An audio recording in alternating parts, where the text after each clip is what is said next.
What happens if I fail? Whoa, that's some big energy to even be thinking. Failure is relative, right? Because what you consider to be failure is all up to you. And it's all based on how you think. If I'm a shooter in basketball, if I'm a basketball player and I'm a shooter, I might shoot at 40%. So does that mean I failed the 60% of the time that I missed? I make 40, I miss 60. Does that make me a failure? Not at all. Because I know that I have to take so many shots to make shots. And I know that there's no such thing as 100%.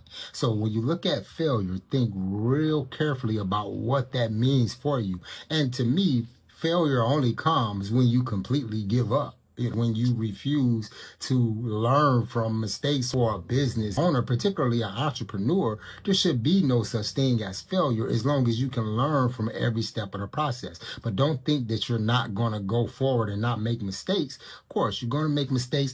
That's a good thing because those mistakes are going to give you the experience that you're going to need to actually grow. Don't be afraid to make mistakes. So you look at Amazon. Amazon was in the red for a large part of like the first 5-10 years or something. It operated in the red, meaning it wasn't making a profit. It was continuously owing money versus bringing in money, but it didn't stop. As long as you learn from your experience, then you're going to do it better each time until you get to a point to where you're making less mistakes. Don't ever think, I don't want to do this because I might fail, because that is a mind state thing. That's all in your mind and how you view and how you define what failure is. There's a story that comes from Think and Grow Rich by Napoleon Hill where he talked about the guy who was digging for oil and he had bought all of this equipment because he was told that there was oil in a certain place, and he bought all this equipment and they doing all this digging, and they went so long they never got it. And they're like, dang.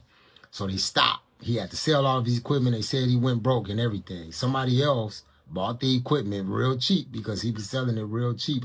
And all they did was dig a little bit over from where they had left off at. So that person who gave up actually did all of the work to get somebody else to where they were originally trying to go because they didn't stick with it all the way through. That's a good illustration of failure being relative. If you're ready to begin your business journey with clarity and purpose, click the link in the bio to join our next weekly business masterclass, where I'll walk you step by step through the process of creating something from scratch that'll be both manageable and profitable.